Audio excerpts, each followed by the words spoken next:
They lied to you. The secret to building unstoppable wealth was never grind harder, scale faster, or follow the trends. If Solomon, the wisest and wealthiest king the world has ever seen, walked into today's economy, he wouldn't touch 99% of the business strategies you admire.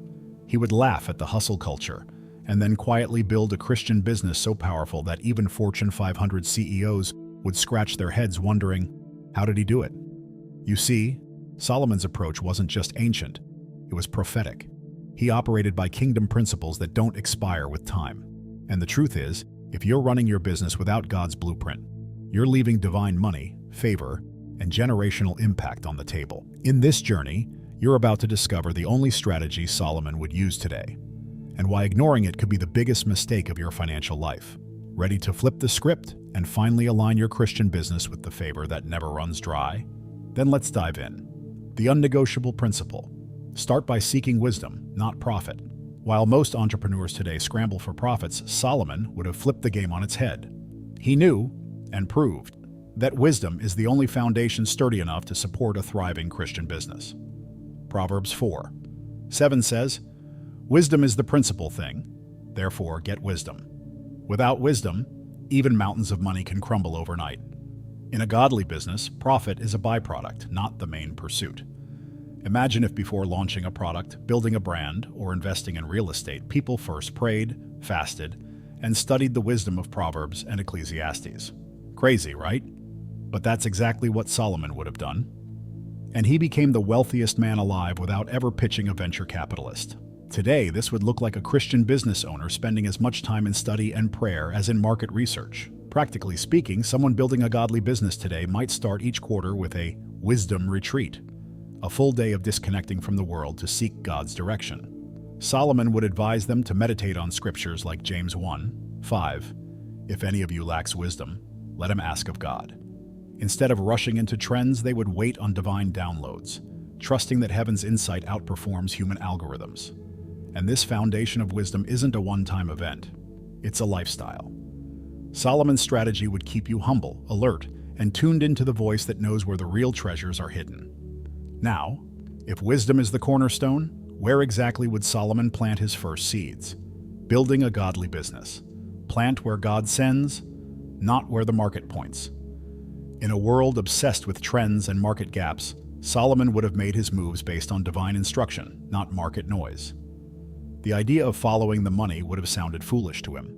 In Ecclesiastes 11:6, he reminds us, "In the morning sow your seed, and at evening withhold not your hand, for you do not know which will prosper."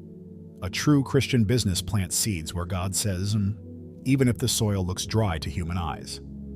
Think about it. While others are busy chasing whatever's trending, AI, crypto, NFTs, the godly business builder seeks the ancient paths. Maybe it's starting a Christian counseling service in a small town instead of a tech startup in Silicon Valley. Maybe it's opening a farm that honors Sabbath rest. It sounds upside down, but that's exactly how Solomon would spot the soil nobody else recognizes as fertile. Real-world example, Chick-fil-A.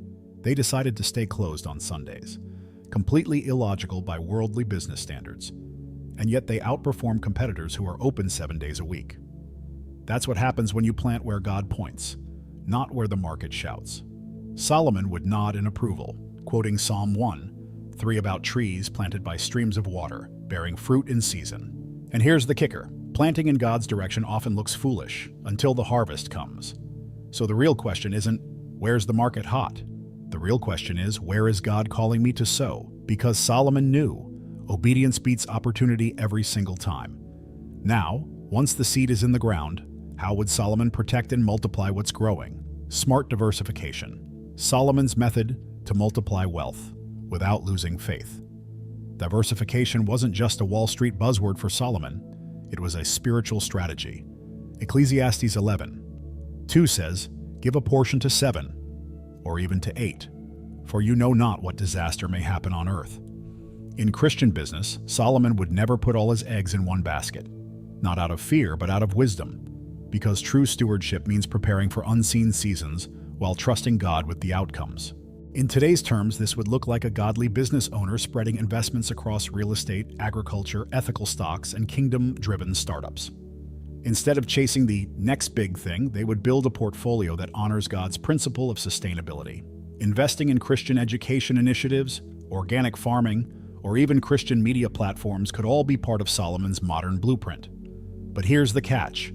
Diversification isn't an excuse for distraction.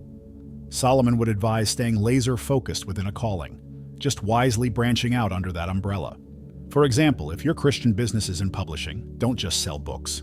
Build courses, host events, launch a podcast. One tree, many fruits. Money isn't just multiplied by addition, it's multiplied by strategic branching. And remember, faith doesn't cancel prudence. Solomon's diversification model teaches that trusting God with your harvest also means being smart about your planting. Now, if Solomon spread seeds wisely, he certainly didn't do it alone. So, who would he have by his side to build all of this? The hidden secret. The power of strategic alliances in Christian business.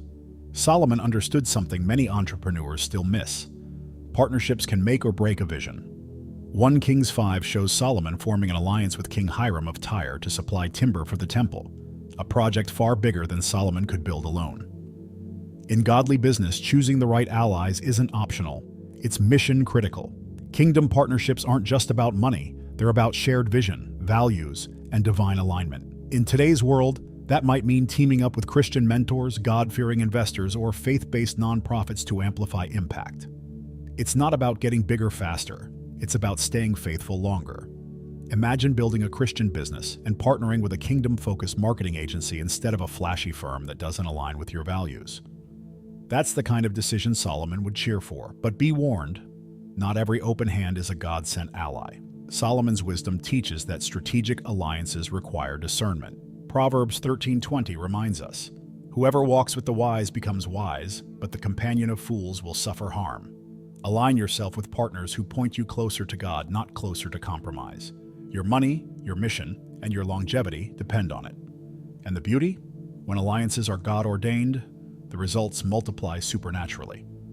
One can put 1,000 to flight, two, 10,000, Deuteronomy 32:30. Now, speaking of stewardship, how would Solomon handle all the money flowing from these kingdom collaborations? Manage like a steward, not like an owner. The true biblical vision about money. Solomon never saw himself as the ultimate owner of his wealth. He saw himself as a steward. Psalm 24:1 sets the tone clearly. The earth is the Lord's, and everything in it. In Christian business, the money in your hand isn't really yours, it's God's. Solomon's view would shift everything, from spending to investing, from hiring to scaling. Stewardship would be the golden thread through it all. Imagine running your business the way Joseph ran Egypt's resources, with care, vision, and integrity, knowing it was all on loan from the King of Kings. In godly business, the question isn't how much can I make, but how much can I multiply for God's glory? Solomon would encourage budgeting not out of scarcity, but out of sacred responsibility. Every dollar is a seed meant to bear kingdom fruit. Practically, this might mean a Christian business setting aside a kingdom fund, a percentage of profits dedicated to missions, widows, or kingdom projects. Not as charity after getting rich, but as a non-negotiable from day one. Solomon knew, when you manage with open hands, God trusts you with open heavens. Luke 16:10 echoes this truth. Whoever can be trusted with very little can also be trusted with much. And if managing money God's way feels radical, just wait until you see how Solomon planned. Not just for the next season, but for the next 100 years. Plan for generations, not just immediate gains. While today's world screams, "Get rich quick," Solomon would quietly build wealth that outlives him. Proverbs 13:22 says, "A good man leaves an inheritance to his children's children." In Christian business, short-term wins are exciting, but generational vision is where true legacy lies. Solomon didn't just accumulate money, he architected a dynasty that influenced Israel for decades after his reign. Think of a godly business owner today who not only invests in real estate or businesses, but also establishes trusts, scholarship funds, or mentorship programs for future leaders. Solomon's strategy would have included setting up structures that bless generations, because in his mind, money was a river meant to flow, not a pond meant to stagnate. Wealth should empower missions, ministries, and future Christian entrepreneurs. Practical example. Imagine creating a legacy investment account for your grandchildren before they're even born, or establishing a business succession plan that ensures Christian values stay embedded in leadership. Solomon understood that if you don't tell money where to go after you're gone, the world will tell it for you. And it won't be pretty. But here's the twist. Building for generations requires a type of discernment that no financial model can teach. It demands supernatural insight, wisdom straight from the heart of God. And that's why Solomon would rely not just on planning tools, but on something far more powerful: divine discernment, supernatural discernment, hearing God's direction in daily business. For Solomon, discernment wasn't a luxury, it was survival. When he asked God for wisdom instead of riches, 1 Kings 3:9, he unlocked favor that money alone could never buy. In Christian business, the ability to hear God's whisper is what separates temporary success from eternal impact. Solomon's every decision, from choosing alliances to judging disputes, flowed from this supernatural GPS. Today, running a godly business means cultivating a daily habit of asking, "Lord, what would you have me do today?" It's not just praying before big moves. It's inviting God into inventory checks, hiring interviews, product launches, even customer service calls. Discernment turns every boardroom into a prayer room and every transaction into a kingdom act. Practical example: before hiring someone, spend time praying over their application. Before closing a deal, ask God if this partnership aligns with your kingdom assignment. Proverbs 3:6 nails it. In all your ways acknowledge him, and he shall direct your paths. Solomon lived this principle, and it made his leadership unmatched. And the beautiful thing? When you stay tuned to God's voice, your Christian business won't just survive, it'll thrive under divine favor. But Solomon didn't stop at discernment alone. He leveraged another secret weapon to unlock the floodgates of blessing: prayer that moves markets. The prayer that moves markets. Connecting your Christian business to divine favor. Solomon's first act after becoming king wasn't launching a new project. It was offering extravagant worship and prayer, 1 Kings 3:4-5. Before chasing any money, he chased God's presence. In Christian business today, prayer isn't a checkbox before a board meeting, it's the strategy that shifts economies. Solomon knew prayer isn't just preparation for work. Prayer is the work that precedes favor. Imagine beginning every business day not with emails, but with 15 minutes on your knees, asking God to bless the work of your hands. A godly business doesn't move just because of marketing. It moves because heaven breathes on it. Prayer aligns your strategy with God's timing, opens invisible doors, and shuts traps set by competitors you never even saw coming. Practical advice: create a war room space in your office, a small corner where deals are prayed over before they are signed, not just negotiated. Pray Proverbs 16:3 daily over your business.